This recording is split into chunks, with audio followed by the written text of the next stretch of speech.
Welcome back to the Logic Exchange. On this episode, we're talking about owning the funnel and what it really means for law firms to rely on vendors to help build more vertically integrated, accountable, and scalable operations. Joining us is Brian Vogel, a seasoned legal industry executive with more than 20 years of experience across legal marketing, data analytics, law firm operations, workflow design, process optimization, and operational audits. Brian's work is centered on helping law firms increase profitability, improve efficiency, move cases forward faster, and deliver a better client experience. He has spent his career looking under the hood of law firm operations, identifying bottlenecks, analyzing performance metrics, evaluating technology, and helping firms build systems that actually support sustainable growth. A major part of his work involves emerging technology, legal software, and AI-driven solutions across marketing, intake, case management, litigation support, and overall firm operations. But as Brian knows, technology alone does not fix broken processes. The real value comes from implementation, training, adoption, and accountability across the entire organization. In this conversation, we'll get into what firms should be measuring, where vendor relationships often break down, how technology should be evaluated, and why the future belongs to firms that understand their funnel from first touch to final outcome. This is the Logic Exchange, and this is owning the funnel from vendor to vertical integration. Let's jump in. Welcome, Brian. Hey, good morning, Nick. Thanks for having me. Absolutely, man. Absolutely. Every time I do one of these introductions, it absolutely makes me think, what would my introduction sound like on one of these? And I hope that it's as robust as yours. So I appreciate you jumping on. You and I work together in another aspect, which we'll talk about as we go through this. But I truly appreciate you jumping in. And thank you. Thank you for having me. I'm excited. Absolutely. So this first part is partner strategy, evaluation, and lead origin. So when you're looking at a potential vendor, how do you vet and choose your marketing or intake partners? So first, let's talk about the intake partners. Mhm. If the firm does not have a good intake department, that's one of the things we have to work on. Uh, what I learned probably 10 years ago is that you can have great marketing data coming in, but if it's not going to a good intake system, a lot of those good leads, which are getting even harder to get, can be lost before they're assigned client, and as well as the workflow. So making sure my in-house intake is good, that we're hitting all the questions. If we're working with a third party, doing ghost calls, and also speaking with some of their clients, so we can figure out if they're what issues they've had and how they address those. I got to make sure if I'm spending money on marketing, that it's going into a perfect system when it comes to intake. As far as the marketer, looking at their ads, being able to see if they're using third-party affiliates. Right now, I think 20 years ago, we knew where everything was pretty much coming from, Mhm. or at least we were told. Now, I don't know if anyone can truly scale without using some form of affiliates, but making sure what their work product is. If our client's name's going to go on these ads, we got to make sure it's one empathetic to whatever issue we're trying to help. Does it meet all the bar standards? And then more importantly, the expectations. I think, making sure these clients, when they do come on board, are being told they've been given a great resolution, but then you look at some of these ads that they clicked on that promise maybe 3 or 4 or 5x, or a time frame that is just not feasible. So making sure that they care as much about our product as they do using their product to get us leads. Absolutely. I completely agree with you. And I'll add one other thing to it for the actual marketing vendor is having that feedback loop, right? Like knowing what happens after that handoff is made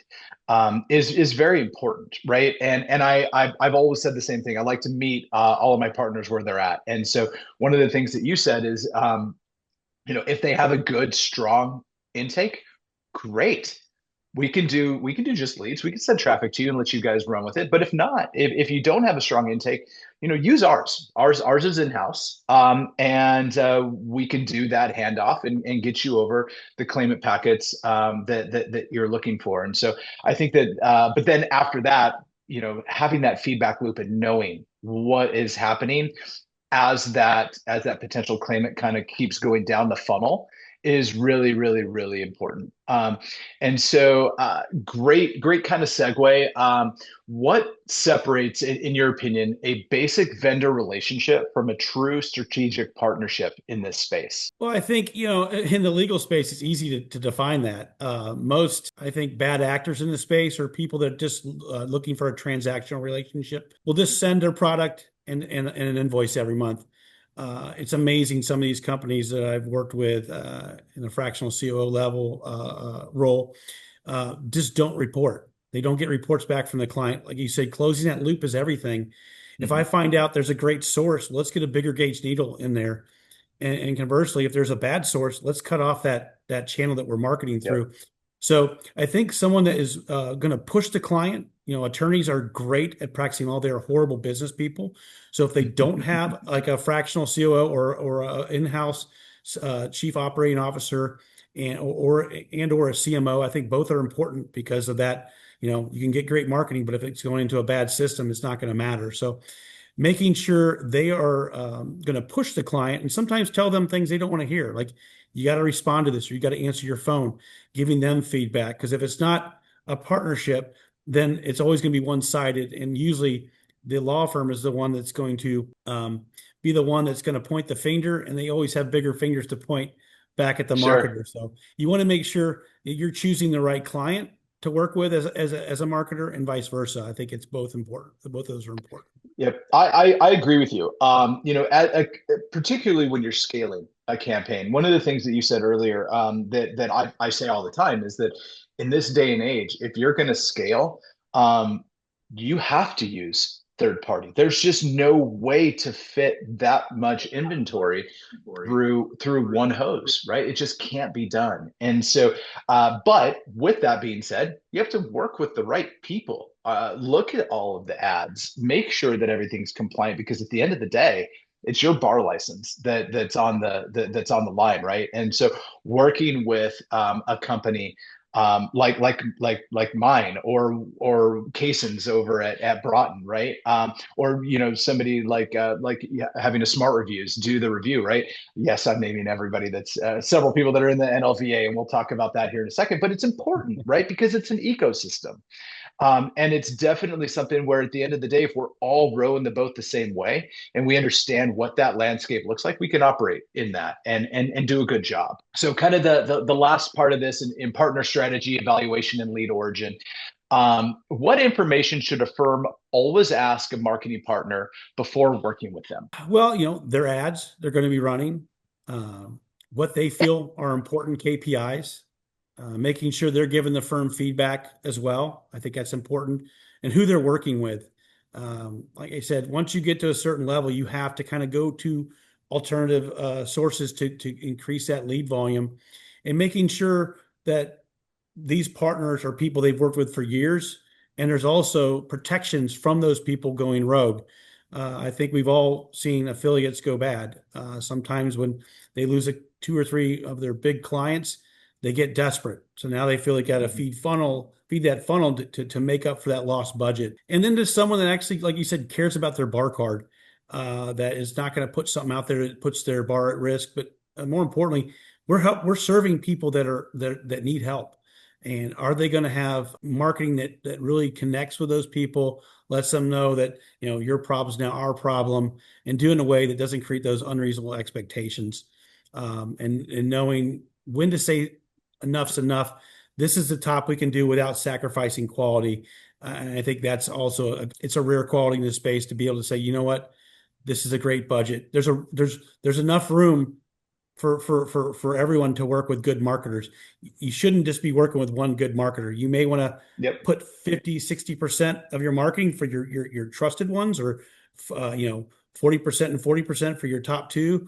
But you got to see what else is out there. Some people may be good at one mass tort, but they may not be good at another. And so you got to have a whole stable of trustworthy marketers and have those red and green flag indicators to either boost your budget with some, or kick others loose when they start to kind of get away from that black and white line.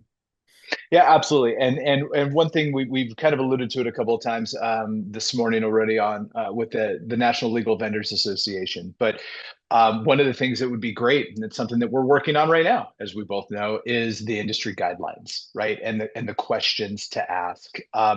And so, anybody out there that's listening, number one, please like and subscribe, especially if you're in the legal industry. But also, take a look at the National Legal Vendors Association. Take a look at those industry guidelines. Take a look at the companies that have gone through the verification process to be a part of that association. The days of just sending in a check and being part of the NLVA are done. I sit on the AWC board as well as Brian, and I head up the compliance committee because care, right? Like we don't get paid to do this, right? But it's keeping No, the industry clean and making sure that we are taking a look at all the folks in the space. And anybody that has that NLVA badge, has been vetted. You know that they are a company that's trustworthy, and one that is going to have your best interest at heart. So anybody out there that's looking for good vendors to work with, well, number one, call me. But number two, take a look at the NLVA. And take a look at those marketing partners. Everybody on there does a good job. They're all friends, and I agree with Brian. There is enough in this industry to go around. Some of my best friends in this space are quote unquote competitors, but I firmly, firmly, firmly believe in a rising tide raises all ships. And so if we're all doing the right thing and you're working with the right vendors, then you're going to be just fine. And this industry is going to continue down the path that it's on, and in a good way.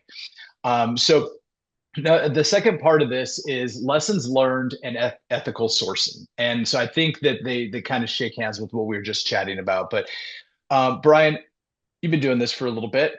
What are the biggest do's and don'ts you've learned in legal marketing and intake along the way? so in the marketing, I think the biggest don't would be jumping in with a large budget with an untested marketer. I think you need to do a small budget, but you got to make sure also you can't do too small. You want a marketer to give you an honest answer. What's the minimum I need to do to raise the needle to judge how good your product is? Mhm. And then making sure that you're aligned on criteria and what makes sense. So I think that's important. And then conversion. I like to know what other good firms out there are doing conversion wise, to make sure that our intake in either internal or who we're using, because I do like packets, but packets also come with responsibility. When you tell a lead Mhm. no, that's it. You're done. When you have someone assigned packet, you got to disengage if it doesn't work out. So Correct. Yep. making sure that intake is not whether it's third party or in-house is has the right criteria in mind. They're able to see the kind of false positives and maybe false negatives out there, so they don't lose a good lead that could, because someone may not have answered a question in an exact way that would be a green flag, but also the false positive where you kind of find people maybe kind of go down that maze because they've been there before and been turned down, and now instead of making a left, they're going to make a right, even though Mhm. that's not true. And so, really getting intelligent intake. And then, as far as marketing dues, I would say KPIs, making sure you're getting the best leads possible. I don't want to, if I'm doing personal injury, I want to make sure that not all my leads are past 6 months from when the day of the accident, or they're all soft tissue. Now, soft tissue isn't increasing more just because cars are safer. That there's not all of a sudden all my commercial policy cases are missing. Make sure you have a good campaign health. On the mass tort side, it's important because I want to make sure, latency. That was one of the great things about AFFF is latency was brought in. One of the first times I've really seen it, Mhm. to have a legitimate diagnosis from exposure, but also make sure you're even on the types of injuries. One thing I saw like in this space is when people use affiliates, a lot of these companies, when one of the bigger firms accepting got rid of a cancer or something like that, you all of a sudden see that cancer that was taken out for the next week or two, unless you caught it sooner, would go up 10, 15, 20%. And so you'd have to be like, hey, wait a second.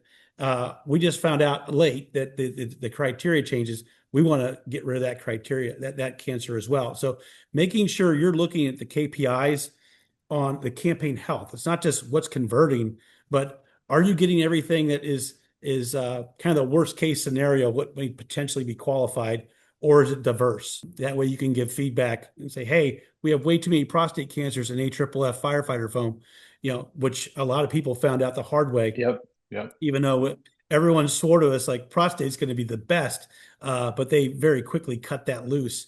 And so now you got 60, 70% or even higher of your docket in limbo, and most likely maybe pennies on the dollar could be the best case scenario for that.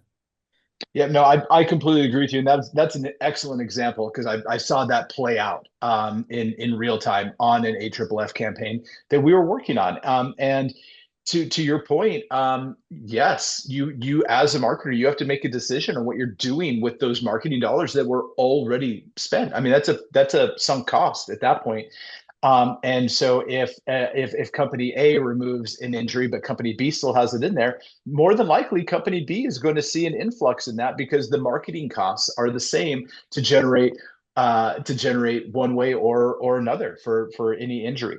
So one of the things that you said, Brian, and I have my own opinion on this, but I would love to hear what you had to say is, I agree with you. Don't put all of your eggs in one basket. Don't go all in with a huge budget and do a swan dive, right? But you do have to have a big enough budget in order to get a good test.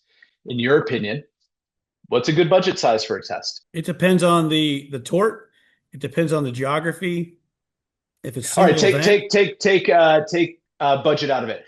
What is the number? The number of signed retainer packets that somebody needs to be able to make a good decision. ideally at least 100. Yep. I've always Okay. kind So of come to that 75 at the least. I just think, 50 and below is just it's too little. You don't know what you could get that front loaded. You're still gaining momentum on your marketing.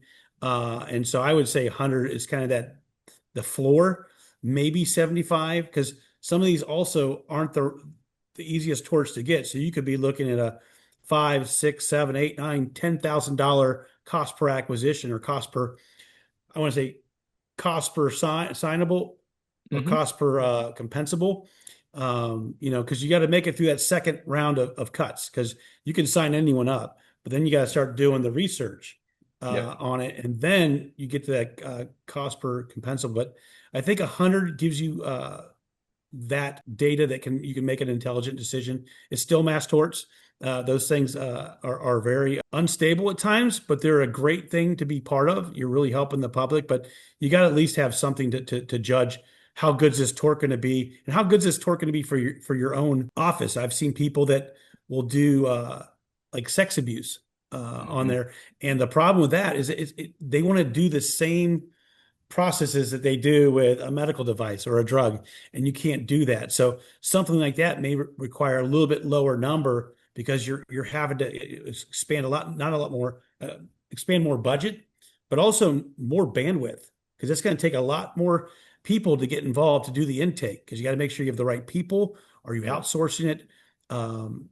That's why I appreciate when people not only look at the amount of cases, but also what kind of tort is it? How involved is your firm going to be not only with getting them signed up the correct way, but what's that client path look like going forward too? Yep. Do you have the bandwidth to be able to keep those people on that treatment path or on that resolution path? Yep, I agree with you on that, and I'll come back to that here in 1 second. But the size of the test, I completely agree with what you said. I think 75, maybe 50 is the low. 100 is ideal because you don't see big swings off of one sign up or one DQ, right? Which you will see in other ones. You're like, oh wow, these are great. They're converting at 20%. Well, you have two out of 10. It's not like I'm just making stuff up. But then yeah, I agree with you on like the sex abuse ones. They're hard intakes. And not only is it hard on the potential claimant, which it absolutely is, it's also hard on intake. Talking to somebody about those kind of horrific events, it takes its toll. So you have to be very diligent in who you have sitting in that seat taking those calls and going through and doing the intake. So I agree with you on that. And real quick, Sure. sorry. That brings me to what I should have said beforehand. It's like you got to prepare first. Are you set up for each particular tort? Do you have the bandwidth? Do you have the people in place, people rowing in the right direction? Are you set up for it? Before you want to make sure you're setting yourself up for success as well as your marketing partners. Because if not, if you're not set up for that, it doesn't matter how good a job your company does. Mhm. If it's going into a system that's not ready or even built, it's going to skew the numbers, and it's going to be a wasted investment. And unfortunately, the marketer is usually going to be the person that gets blamed for that. Yep, I agree with you, and it's an excellent point. Those are the conversations that need to happen on the front end before you do business, and that's even more so, not even more so, but that's on the marketer as well, right? That's on the vendor in any capacity. Like once we do our job and we hand you the baton, are you going to be able to run with it, or do we need to run with you?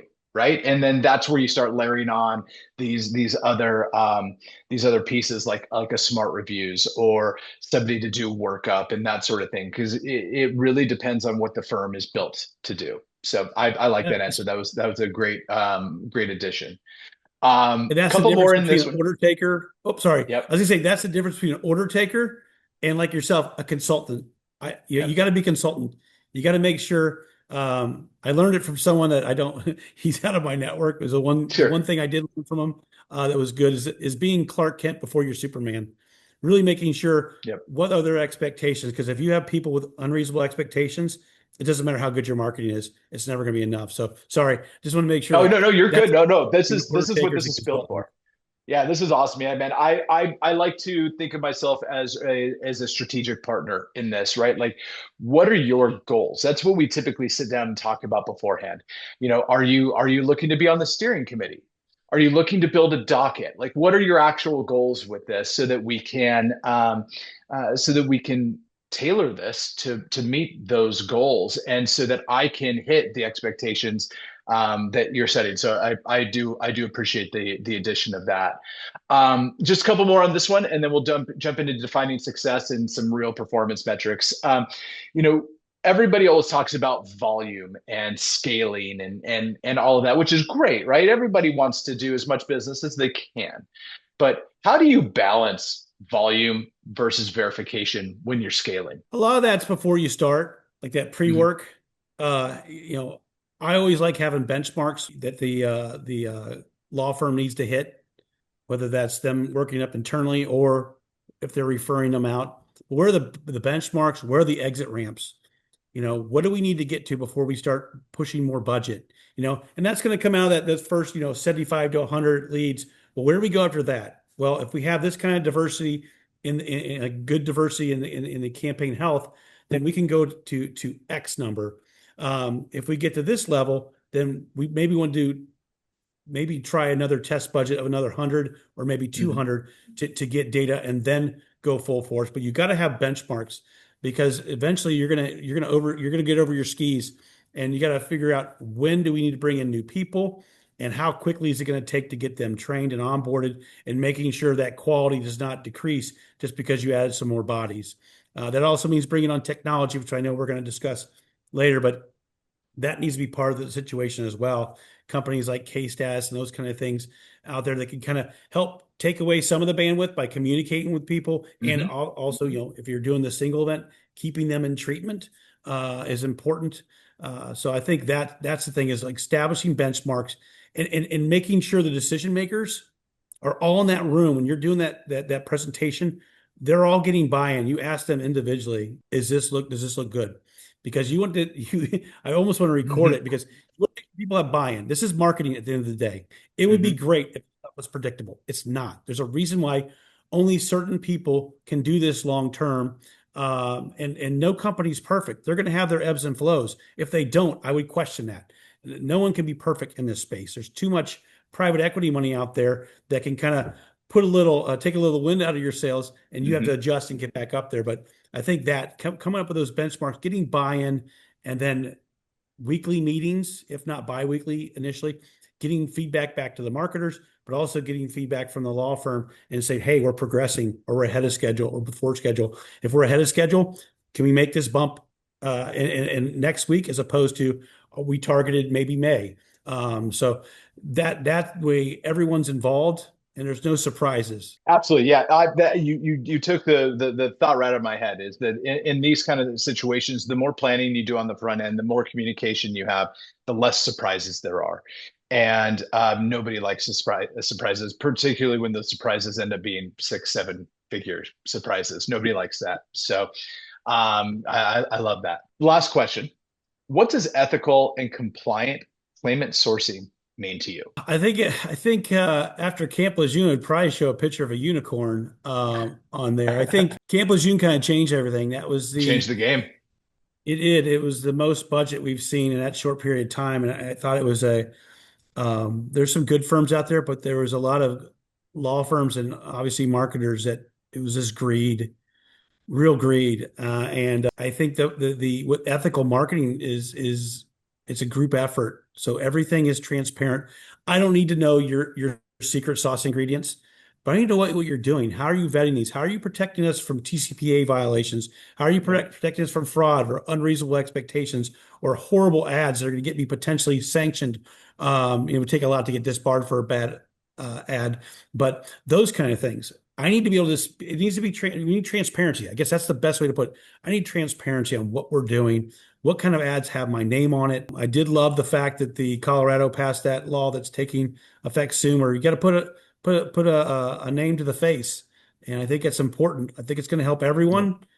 It's going to increase some stuff. That's good though. That's less work, more protection. A lot of those things we need right now in this space.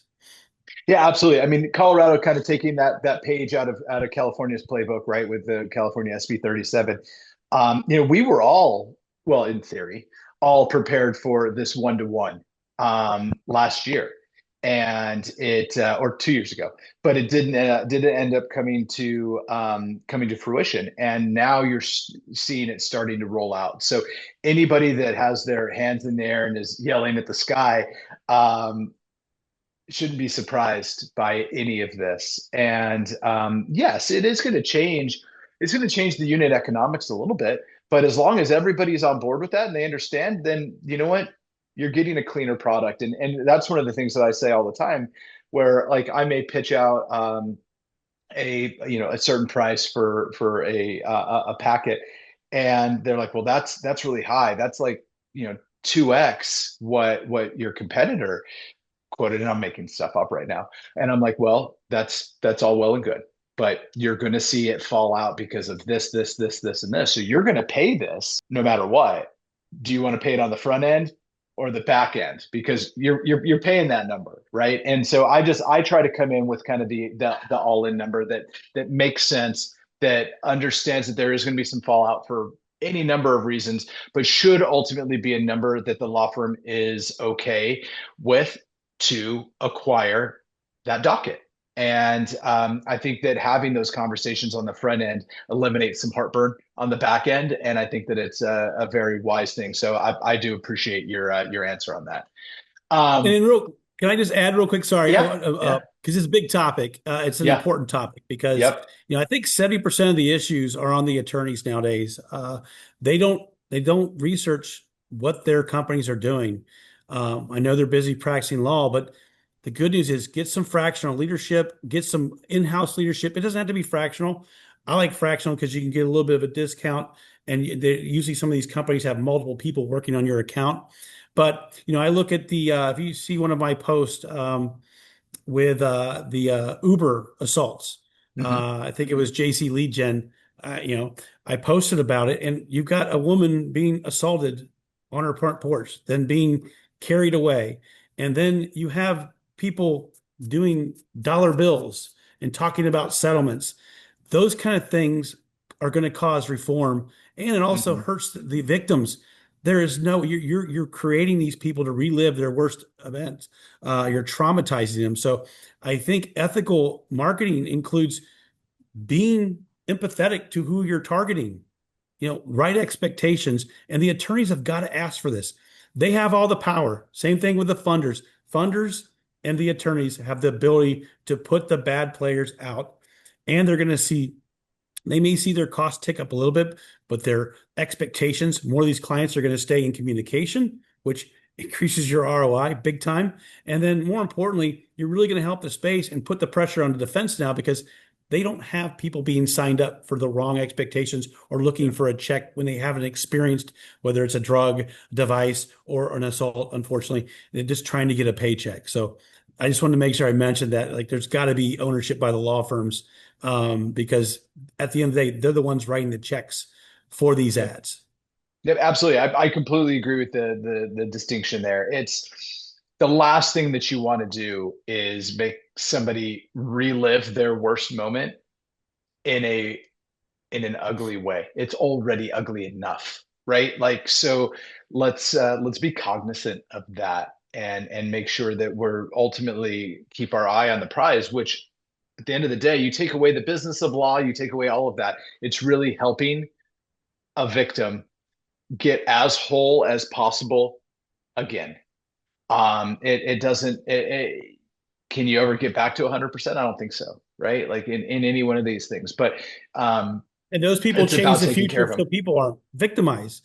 That's the Yeah. thing is we do this to get people justice, but it's to stop the bad behavior, Yep. put regulations. I think that's why, there's a reason why J&J doesn't sell talc anymore, you know. So I think Yep. it also helps stop future people from being victims. We are part of a really cool thing. We actually we make an improvement to society, which not everyone gets a chance to say that. Yeah, absolutely. I agree with you. It's one of the things that I've always said when kind of explaining what I do, which my parents still can't wrap their head around what I do, which is cracks me up. And I've been doing this for 20 years. But it scratches that itch of being able to help, right? And quite frankly, also kind of fighting the man a little bit, right? Like going after big Yeah. pharma, and I don't get to be a Michael Watts or an Ann Andrews, or I don't get to do that, but my team can be a part of that and a part of helping that victim. And so I um, I I really love what we do. I don't necessarily love it every day, but Mhm. for the most part, I love it more than I don't. How about that? Yeah. So cool. Let's jump into defining success and real performance metrics, which I think is kind of the meat and potatoes of the business of law, right? When do you know, Brian, that a campaign is truly working? And what metrics differentiate real growth from just a temporary lift? Yeah, you got to be able to sustain it. So there's going to be months that are good, months that are bad. Hmm. You got to kind of blend them and know when something is a true red flag, where it's like, hey, we need to meet and talk about our future. Whereas, hey, let's jump on a quick call and see how we can turn things around. Those the success is going to be decided in the beginning. What are our goals? And I think you got to make sure you have realistic goals. The whole 10 to 1, 15 to 1, 20 to 1 is possible, but not probable. There's too much competition in the space. So I think it's important to make sure what do they define success? If you don't have that hashed out before you build these strategies, then you're going to set yourself up for failure. So once you have those, you have that list, and we need to start checking those off. So if we're month 3 and we're supposed to have 25, if you're in, let's just say you're in single event, we're supposed to have 25 compensable cases signed a month, and we're still at 12, and we've tripled our budget. Well, then we gotta have a come to Jesus moment with them and say, how do we get out of this? And then that's where we have those exit ramps. So looking at the data that matters, obviously you can sign anyone, but how many of those are Hmm. sticking? How many did we lose because of internal issues, communication, bad messaging, not setting the right expectations, or building that client path to where they know everything is there? And how much is it the marketing? Where we find out that they didn't have this diagnosis, or they didn't take this drug, or maybe unfortunately it was something where they took a generic drug and they don't live in an innovator liability state. So I think is having those KPIs set up based on what they view success and monitoring those. You got to meet weekly initially, and then you get things in a system. The case management systems, most of them are set up to get marketing reports. I love when marketers can API into the case management system because it gives everyone it closes that loop when Yep. we talk about. I don't have to rely on bodies to do it. You still need to have people like a COO, a CMO, or some kind of employee that can analyze that data internally, because you don't want to give the marketer everything. But you also want to make sure the marketer knows like, hey, these are really good cases. These are level one cases. Or hey, a lot of these are falling off. We're having to disengage, or they're the lowest level. How do we fix that? We can't eliminate those people. Obviously, you want to try and help everyone, but you can't afford to help everyone. It costs money to work up every case and support each Yep. client. It would be great to help everyone in this space, but sometimes you got to have a floor, and maybe you can get to those people down the road, but you got to go with who you can help, who has the best path towards success. Yep, I agree with you. The one thing that just it keeps coming up is communication, right? Communication, communication, communication. The last thing that anybody in this funnel or in this chain needs to do is just sit back and be like, "We did it." Right? No, it's always about staying in communication and making sure that you're still hitting those KPIs. You're still hitting um, the criteria. Like I can't even tell you, and I'm sure you've experienced the same, where a criteria will change, and then you were supposed to be notified about that, and then you Mhm. weren't for X amount of time, and then they're all like, "Well, these 17 or 20 that you signed, they don't match." Well, no, they do. We need to talk, right? You need to let us know. You didn't give me this criteria change until this date, when it was in your hands, 10 days before that, right? And so it's all about holding everybody accountable. And you've heard the term "it takes a village," and it absolutely does. But that village also includes the partner, the law firm partner, and they have to be accountable as well. So I really like that answer.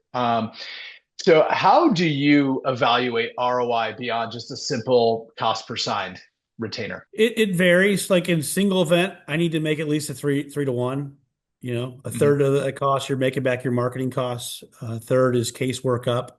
Now that number is getting a little bit lower with technology, but right now Mhm. we're still not at a place where you can just let everything loose. A third profit. Now, obviously, you want to do better than that, and you're going to have cases. But so I think a 3 to 1, 4 to 1 in the single event space is should be realistic. If not, then once you get to that 2 to 1, you got to pull the plug. And mass torts, it needs to be, you know, I've always looked at this. If you can afford to have a 50% fall off rate, which I think is good Mhm. across the whole campaign, then it makes sense when you look at it. But you also have to know what the case values are. So I would look at if I'm getting 200 cases and I'm banking on 100 of those working, being compensable. So let's say, what would that be? I got to use my Ohio math here. Let's just say every case is worth, $10,000. So if you have 100 of those, Mhm. it'd be what, 100, 100, no, 100, no, $1 million. Sorry, 1 right? million. $1 Yep. million dollars. Yep. So yeah, you don't have to edit it. People know I'm a Ohio State Buckeye fan, so they should be impressed. I had to take off my socks to count on my toes. There you go. But if I spent, you know, 2 grand per compensable, then I'm doing really good. But if I'm Yep. spending 5 grand or 10 grand, well, then you can see right away, like you got to have an exit ramp, or you got to find a different marketer or find a different tort. I think diversifying torts are important, but you got to make sure your budget makes sense for the ROI. So if I'm going after something that's worth, a few $1,000s, then my margin for error is very low. But if something's worth 100, 200, 300,000, 500,000, then you can take more of a risk because the Yep. returns are there. As long as you have a good system working these up and identifying good and bad marketing quickly, especially if you're referring these out too, by the way, in the mass tort space, a lot of firms are referring this. So the things that you and I just talked about, you have got to have a connection in there, and reporting is everything to make sure they're giving you that data quickly, because you can lose your butt very quickly with some of the cost of some of these packets to get signed up. Yep, I agree, and it's all, again, it comes down to that communication, right? Like it comes down to making sure that you set the proper expectation on the front end, and that you continue to hit that as you go through and work through the overall life cycle of that potential case, right? Last question in this section before we go into innovation, automation, and evolution, which I think is going to be something that you're pretty excited about. What's one underrated KPI more firms should track that they don't? in your opinion? I think it's the cost per compensable. I think people look at signed packets and Hmm. that's it. They don't look at what happens after that second week or fourth week. Now in PI, the great thing is you find out usually within the first two to Yep. 4 weeks if that person is going to fall off, whether they were it was a hit and run, and you find out they didn't have an uninsured underinsured policy, or they were at fault, or like in California, and I think Illinois, some of those states where no, Michigan, where if you get hit, even if it wasn't your fault and you're not insured, you can only get property damage and lost wages. So a lot of Hmm. firms can't afford to take that because you got to get the vehicle fixed if you're taking a fee on that. So with mass torts, it could take weeks or months, even with the best people working on your medical records. You can't get these things overnight. And Right. if you can, you need to question how they're getting them. So it could take 2 months, 3 months, 4 months to find out that this person didn't have this diagnosis, or their statute of limitation. They actually found out about this and their statute of limitations blew 4 years ago. So I think it's making sure you have those connections in there, but you got to find out when these things are being disengaged from and how's that adjust that number, because you may be happy in the beginning, but then at the end, you find out like you lost an additional 40%, and now your 5-to-1, 6-to-1 return you're looking forward to is now going to be even, or maybe worse if you finance this. That's another thing. Like, how much are you Yep. losing from financing this? Because that needs to increase the ROI expectations because you got to make more money if you're paying money at the end of the day. Yep. Absolutely. Couldn't agree with you more. So next section, innovation, automation, and evolution. Obviously, we're going to talk a little bit about AI in this. But what marketing, innovation, or channel are you watching closely as we're transitioning into the second half of 2026? I'm interested in ChatGPT marketing. Hmm. We'll see how that goes. I've heard mixed reviews. It's one of those things I think it'll be a window to do well. And then Hmm. once some of this private equity money gets involved, it'll probably make it unattainable for a lot of people, some of the smaller players. I think social, doing more videos, I think that's still a big thing. I don't know about Hmm. the AI videos, if they're going to, I still think the people right now, the ones that connect the best are going to be the ones that have human interaction in Hmm. them.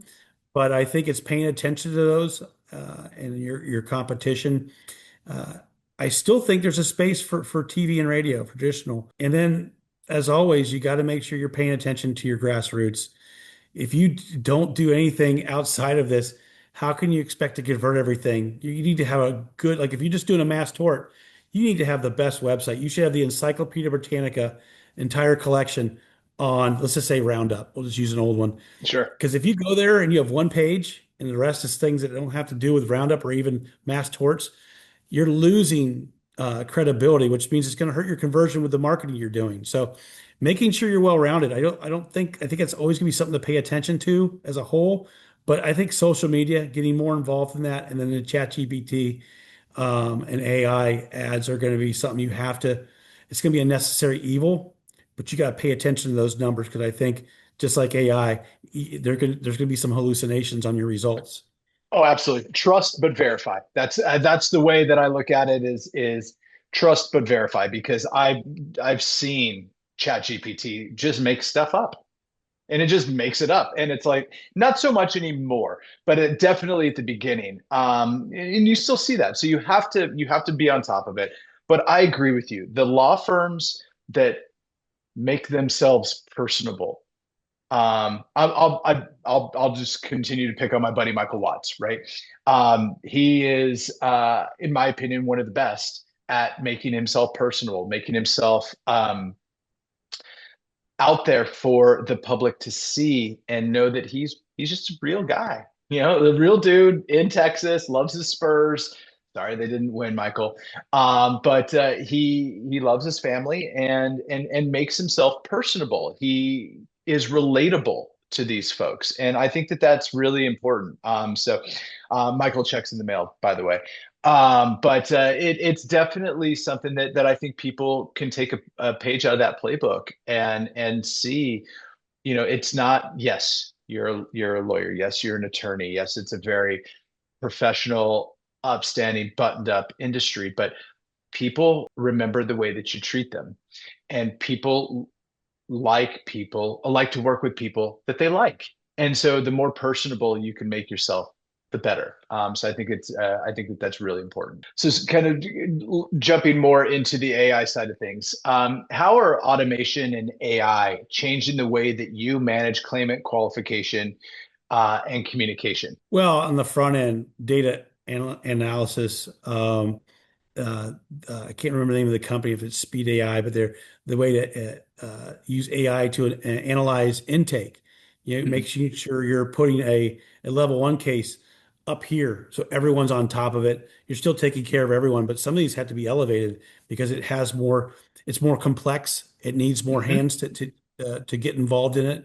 So I think the front end, the intake, it's helping you analyze that. Also making sure your intake is taking care of the leads, making sure all of your people are level 8 or above. It also helps with training. And then there's the marketing data. The things it can do, a lot of that stuff takes, I still do some Excel stuff because I do Mhm. like that. I'm a little old school, but I Same. will do some analysis with AI tools because it gets me to that last 5 to 10% left, gets me to the 5 yard line. Um, where Jack Sawyer did a scoop and score against Michael Watts's Texas Longhorns a couple years ago. There you go. Um, There it yeah, is. yeah. But I love that aspect of it, and I think with the ad placement, I haven't been involved in as much, but I know a lot of the marketers I do talk with are using AI to help with optimal placement and in quicker Mhm. reaction. So if something happens overnight, AI is helping adjust that. So you have a 4 or 5, 6 hour head start where some of your competitors, as far as law firms marketing, maybe a day, 2 days, 3 days behind because they're Yeah. not paying attention to this thing on a daily basis. Yep, I agree, man. It's AI is not going away. It's just not. Trust but verify. But utilize those tools that if it saves you 2 hours of time on an analysis, and like you say, gets you down to the 5 yard line, and then you can take it from there. Like that's important stuff, right? Those are hours that you're not going to get back. Those are hours that the law firm's not going to get back. And I think that it's very important to utilize the tools and tech that are in front of you, but do so very responsibly. And that's an excellent segue to the last question in this section. Again, the section's about innovation, automation, and evolution. So, Brian, what do you see? Do you see the industry shifting from speed first to compliance first when scaling campaigns, or is speed still the king? I think compliance when it comes to internal, I think speed to get to the client as far as communicating, getting the things you need from the client. So I think it's kind of a lazy answer, but it is both. You need to be quick Mm-hmm. because you got to keep these people moving along. The good thing about what we just talked about AI automation is that some of those communications can be automated. Just making sure you're checking in. I think a lot of the problems that everyone has with lawyers is communication. Well, 70, 80% of the time, there's nothing there to communicate. They're working on things. And so taking that off your plate. But I think compliance, Camp Lejeune, I don't want to say it was a necessary evil, but it got eyeballs, and we're seeing tort Mm-hmm. reform everywhere. And the people that are mostly suffering are the victims. Yeah, yes, it's going to hurt plaintiff fees, it's going to hurt some of these other things, but the plaintiffs are the ones losing some of their power. So we've got to make sure we're doing things the right way because, like for mass torts, I'm not sure how you feel about mass torts, but if we had better processes and more buy-in where you couldn't submit a case to the MDL unless it was scored, which AI could Mm-hmm. absolutely do, then you got to handle that internally. You got to file that in state court. Do not mess up the waters for the people, the majority that have good cases. There's a reason why there's a plethora of defense picks. There's a reason Yeah, for it. absolutely. We give it to them. And so I think using technology to score these cases, whether it's PI or mass torts, to making sure you're working on the ones you can help and kind of giving a soft landing to the ones that don't you can't help is important. So compliance is always going to be, I think that's number one, but speed to the client and working up a case in a true process. You got to have that process because usually that adds to the efficiency and speed. Yep, I agree. I think that speed is always going to have a seat at the table, right? Because it's bigger, better, faster. Getting the information as quickly as you can, but not at the sake of compliance, right? Sometimes going slower is faster because you're dotting the I's and crossing the T's, and you're not skipping steps. And skipping steps is what leads to mistakes, which leads to reform. And so I think that if everybody looked at that from that lens, knowing that, yes, we want to deliver this as quickly as possible because we're going to get to the next reorder, or maybe it's going to actually go to trial, or whatever it might be, right? Like there are always deadlines, but doing it compliantly is still, in my opinion, the most important thing that everybody in this industry can do, because it doesn't matter how fast you do it. If it's not compliant, then it's not going to stick. And then you do that enough times, this entire industry goes away. Right. And so I think that the speed still has a seat at the table, but we have to do things compliantly. If not, then there's not going to be a table moving forward. Look at Um, storm damage. Look at storm yep. There damage you, did. I lived that nightmare, and it was yes. Yes, you avoidable, did. completely avoidable. When you grow volume, you got to make sure you don't sacrifice quality or compliance. I think those things get lost. It's all about, well, how can we do more? How can we get more zeros into the company, and how can you get more zeros behind the amount of retainers delivered? And so, you've got to make sure compliance, because we don't have the funding that these defense firms, these insurance companies have. They have billions of dollars to go against the plaintiff's bar. And so the better job we do of building the right processes and workflows and doing it the right way, the less chance they have at taking away the rights of the victims. And that's what's happening with these tort reforms. Yeah, it's affecting the attorneys initially. That's kind of the public thing, but long term, it's hurting these plaintiffs. Yep, I completely agree with you, man. It's all about getting justice. And justice doesn't come cheap. It doesn't come fast, but it does come compliantly, and it does come when folks do things the right way. And sometimes that's taking a step back, taking a breath, and just putting one foot in front of the other and just doing the job. So the last two sections. First one is the future of legal marketing and claimant acquisition. How do you see the claimant acquisition landscape evolving as privacy regulations and TCA enforcement tightens? Well, it's funny. Like the one-to-one was supposed to take effect 2 years ago. I think I posted. I was excited. I was Um, excited about it too. yeah, and it's what's right. When I sign up for one thing, it shouldn't mean I signed up for 50 other things. I mean, we had teenagers getting Camp Lejeune notices for when they served at Camp Mhm. Lejeune. Did they experience any of these injuries? So I think the government's going to be more involved whether we like it or not. But I think the quicker the legal vertical, and it's mostly the attorneys, they're the ones that can make the change. Good marketers can make changes, but the bad actors are still going to be there because people are still hiring them. And so it's important to be a group. That's why I love the NLVA. We have the Yep. Attorney Advisory Board, and they're letting us know what are the problems out there. How can we help fix those as vendors? What can we bring as far as new technology, procedures, and what can we do to get rid of the bad actors in the space? So getting the attorneys to help us rid these people, call them out on public pulpits at these conferences is going to be the only way that we're going to minimize the amount of tort reform that happens. If not, it's just going to continue to chip away, especially with the ABSs out there.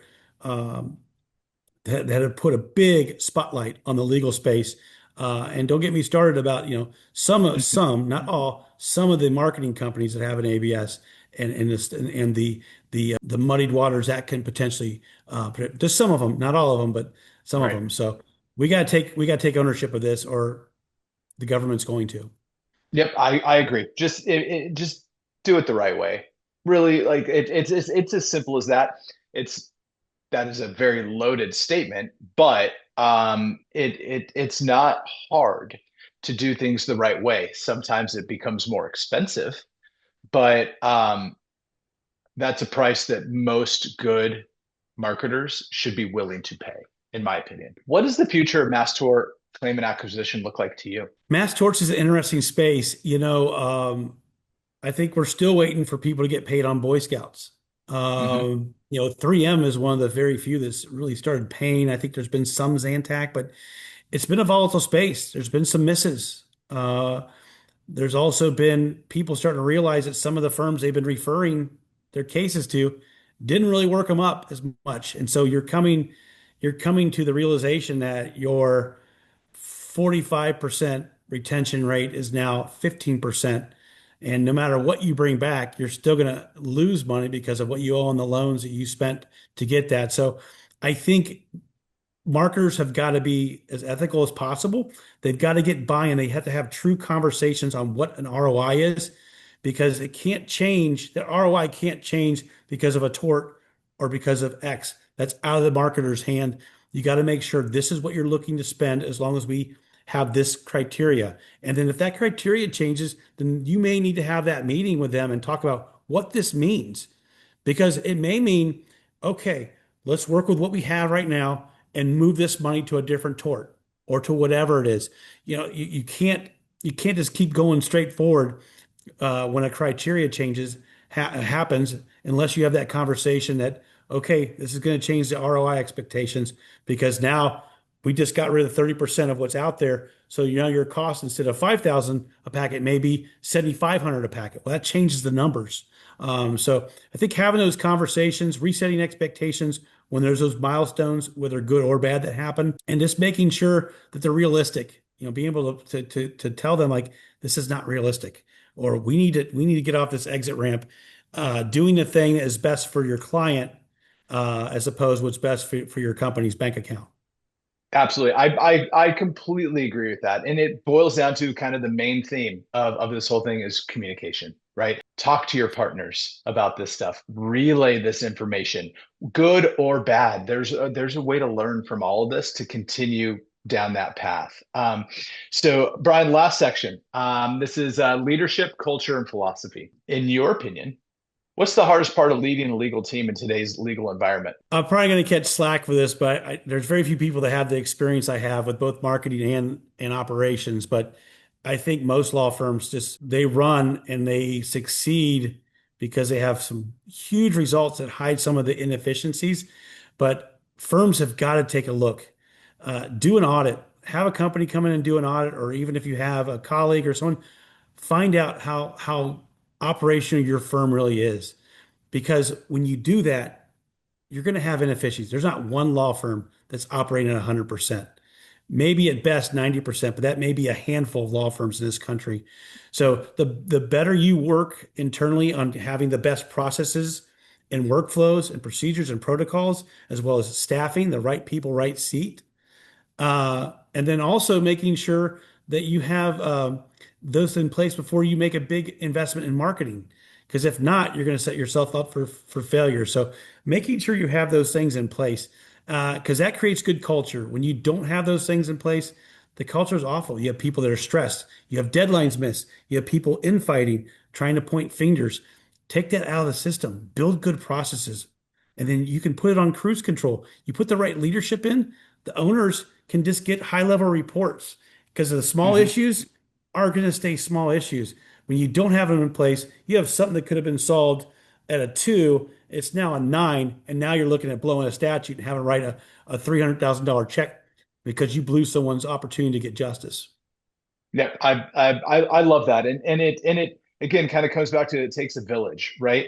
And every bit of that conveyor belt or or that industry, if you will, everybody has their job to do, right? And if you do that job, you communicate through all of that, you have a proper process, and you follow the process, not just have one, you have to actually follow it too.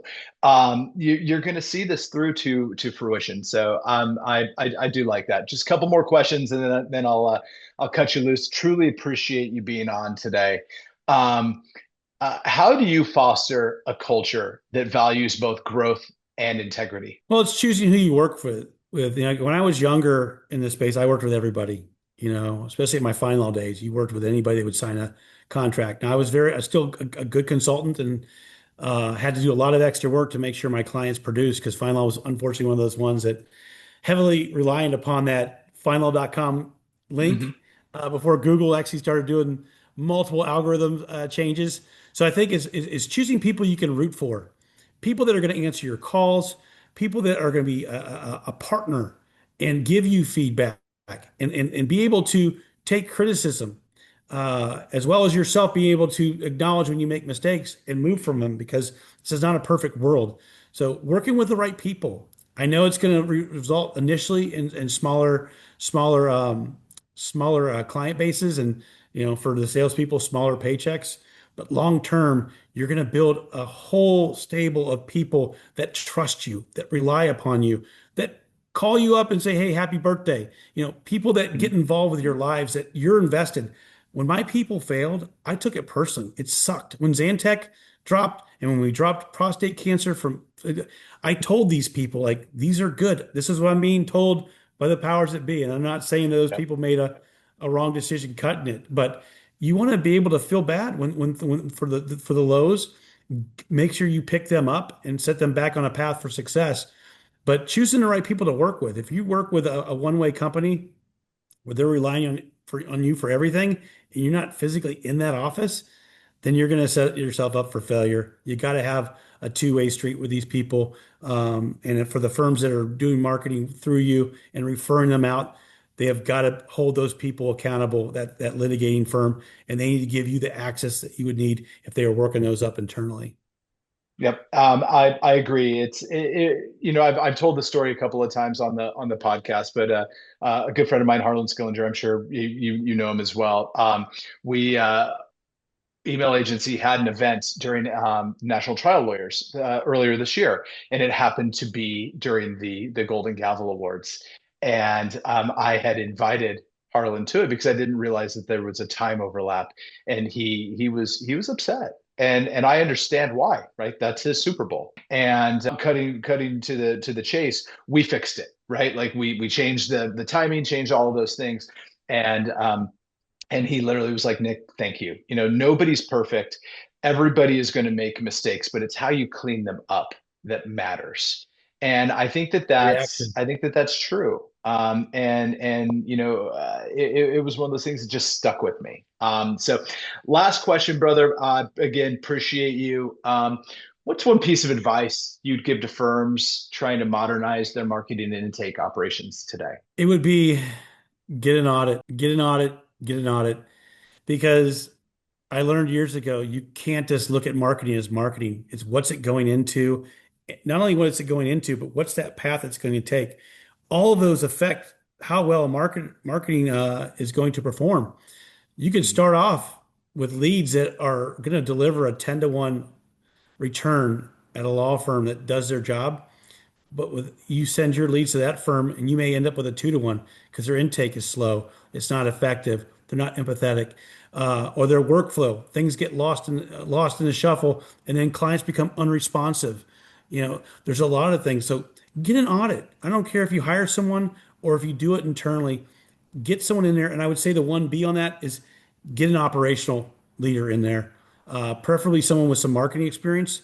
You could probably get by with a marketing director, and because sometimes the CMO is a little overkill because of the reliance upon marketing companies. But have a director of operations or a COO in there that can manage everything, get the reports they need from marketing, and then continue to fine tune and make sure, like we talked about that word you talked about in the beginning, adoption.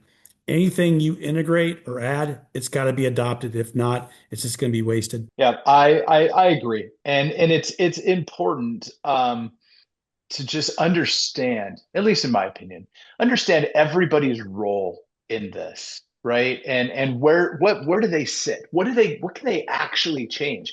Because if I'm calling you up and I'm reading you the riot act and I'm upset about this and that and the other thing, and it's literally out of your hands, then I'm not doing either of us any good. Right. Like it's not going to change anything. And so it's understanding that landscape, to your point, understanding who's on the bus, and maybe even more importantly, where are they sitting? right? Like what is their role on the bus? So, Brian, again, thank you so much for being a guest today. Again, folks that are out there, if you like what you heard, please like and subscribe to the Logic Exchange. This was owning the funnel from vendor to vertical integration. Brian, if folks want to get in touch with you, what's the best way for them to get in touch with you? Yeah, I'm at Spear Consulting and obviously Lamb Legal Association Management. I would say the best ways my email bvogel at spear.law or my phone number 713-788-9008. Always open to help people. I do probably give more than I receive. It's cost me maybe a little bit in my bank account, but the friendships and knowledge because I feel like if you're not learning, you're burning. So those would be the two best ways. Or if you see me at a Awesome, conference, awesome. come say hi and I'll buy you a drink. We can talk or coffee Absolutely. drink. There you go. That's still a drink, bro. That's still a drink. Well, again, Brian, thank you so much. And you're obviously you're a veteran in this space and a voice that if folks aren't listening to, they should. So again, thank you for coming on the podcast today. And again, this is Nick Thompson, CRO for Email Agency and Law Logic. Again, if you like what you saw, like and subscribe. But Brian, I appreciate you, and we'll end there. And I will tag you on all of the things, and we'll get this thing out for everyone to listen to. I appreciate you. Thank you so much, Nick. I love that you're spreading what I call the gospel and Yeah, anything I can do to help. And Nick is an incredible company. He's in my very few people that I can say I trust as marketers, which that used to be a much bigger list. So keep doing what you're doing. We're going to change the space between marketers and the NLVA. We're going to make this a better place. awesome, buddy. Appreciate you, and we'll talk soon. Bye. Yeah, yeah. Take care. Bye bye.